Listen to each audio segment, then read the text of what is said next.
Breanna Stewart at her best is a force of nature, a tornado on one end of the court and a blizzard on the other, and Wednesday night, Stewart hit the Minnesota Lynx from every possible direction. She scored, she protected the rim, she seemed to guard an entire team by herself. Stewart looked like she might win Game 3 for the New York Liberty by herself, and maybe she would have, but why do that when you have Sabrina Ionescu to finish it off for you?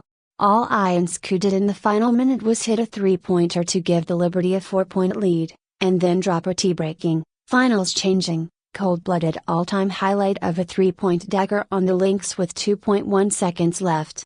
After Minnesota missed its final shot and New York celebrated, Ionescu walked off the court and saw Minnesota Vikings receiver Justin Jefferson on her way to the locker room. She walked over, calmly shook his hand and said, "I'm a big fan of yours." The feeling, surely, is mutual. Geographical allegiances be damned. The Liberty stunned the Lynx, 80-77, to take it to a 1 WNBA Finals lead. This wasn't as large of a comeback as the Lynx's in Game 1, but in the story of the series, it might turn out to be bigger. This was the moment the Liberty envisioned and the rest of the WNBA feared when New York signed Stewart and traded for Jonquel Jones before the 2023 season.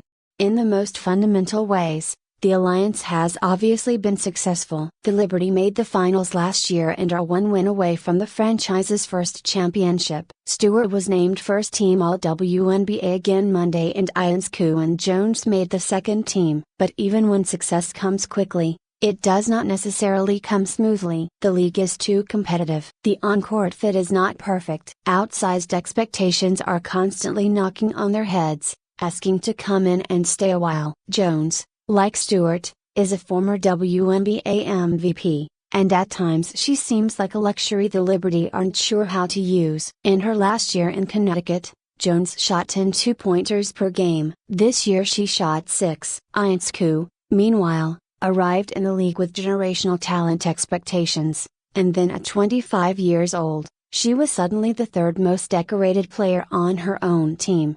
Ionescu is a terrific player, but her greatest strength is shotmaking, and her one real weakness is lateral defensive quickness. On a team with two former MVPs, there are games when shots are hard to come by, but her weakness is always there. The result can be a distorted image of Ionescu. On this team, she sometimes looks like a lesser player than she actually is. That has happened in this series. It even happened in this game. The Lynx remain a tough matchup for the Liberty. But the cool thing about basketball super teams is that the game forces them to find the ingredients that nobody mentioned when they came together: toughness, resilience, the ability to ignore the box score and just play. They either find those ingredients, or they end the season with a loss. The Liberty found them. Ionescu cracked afterward that was just a great All-WNBA second-team performance. That's it. But that was a funny response to a specific question. She really did not play Game 3 like she was trying to prove she belonged on the first team. She didn't force shots or over-dribble. Ionescu admitted that obviously,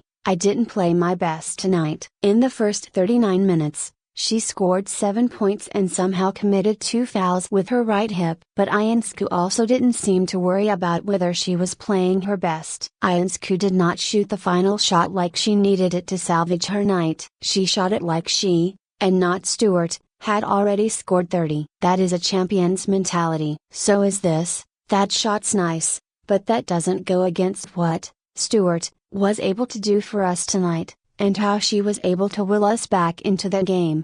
Douse them all with credit. Stewart was dominant. Jones always plays hard and finds ways to have an impact. Ionescu was all sorts of clutch. And Coach Sandy Brondello demonstrated the absolute perfect touch with this group in the season's most pivotal moment, a timeout with the game tied and 16 seconds left. That tells us Brondello has built up the necessary trust along the way. In the timeout, Sandy was just like, "Hey, you're gonna shoot the shot," Ionescu said. "I was able to get separation in range. A broken bar kind of got the space that I needed to be able to take that shot." Ionescu also said, "It's not like a Hail Mary hope this goes in. It was like, once I got it off, yeah, this is in." It's what Ionescu did at Oregon, and what she can do at the highest level of basketball. What I love about her is she backs herself.